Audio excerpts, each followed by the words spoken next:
Hacaaluu wal beektaa? Hin beeku. Argitee beektaa? Ijaarratan beekaman hin beekamu. Televizyiin uummata gisee sarbuun beekaman. Hin beektu.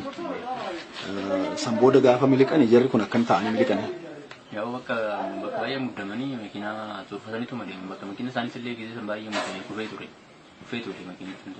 Karaa balbala kamii akka Luqaas kun dhugee beektaa? Hin beeku karaa inni akka dhugee. Lula kamiin akka dhugee hin beeku. Cellimaa. Hayyee poolisiin akkamiin si qabee maal siin jedhee simi? Yaa poolisiin dura waanumatti himee wanti argitanii wanti jaalatan hojii jiraatee nutti maadhaa jedhanii namicha miti hin qabanii nama safara hunduma qabanii jiranii jiru. Hayyee. Ani kanan argee kanaa jedheetu kan itti himnaan yoo isaan kaanutu ajjeese ana rukute ana rukutuu danda'ee fi Jawaar gammachuu Didatu haadha kan ergi jedhii dubbadhu jedhaniiti. Jawaar maaluma fa'a? Jawaar Maammed Didatu Baqqalaa Garbaa. Hayyee. Gammachuu ayyaana jedhamu isaantu ergi. Isaantu konkolaataadhaan dhufee qarshii naaf kennee konkolaataa sana agarsiisanii deemanii kanaaf irra rukutee jedhanii. Isi gallakkisnaa barbaadde si jaalaa si ergina qarshii kenna nama barbaadde. An jedhanii hawwa kana dinnaan na reebanii baay'ee reebicha guddaan irra ga'e. Ati maal jetteerre? Yaa bakka ishiin jedheen kan isaan reebicha nutti baay'isna. Tole. Isaan reebicha nutti baay'isna bakka ishiin jedheen. Reebicha maas irra ga'e?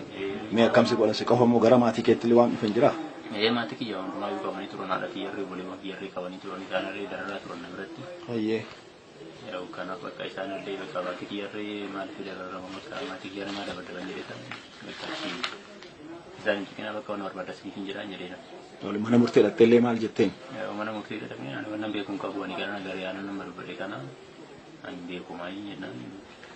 Isin godhee achii maaliif akka maal jetteen an jedhan achi ergandee beekun booda warreen maraa turani. San booda si reebanii?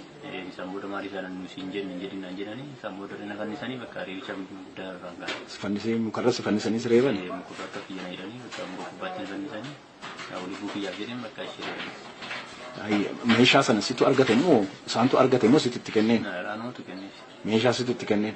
Hayyee mee dhuma irratti uummata Oromoodhaa fi maatii Hacaaluutiif dhaamsatti dabarsitu maal? Maatii Oromoo maatii Hacaaluutiifis uummata Oromootiifis ani dhiiga Hacaaluu irraa bilisaanii dhiiga Hacaaluu irraa nutuudha. Ani Hacaaluu maal na godhetin kan irraa jeesu. Waan ana Hacaaluu jeesu muuziqaa Jawaaristee Baqqalaastee ani cirraashii moruu jira kanaatti beekamu isaanumaan natti himanii na jetti. Jarreen kanas kanan beeku miidiyaa irratti malee ani jarreen kanaan cirraashii moruu gareetu beeku. Warri Hacaaluutis uummanni Oromootis dhiiga Hacaaluu akka barbaaddatanii kun maas akka barbaaddatanii.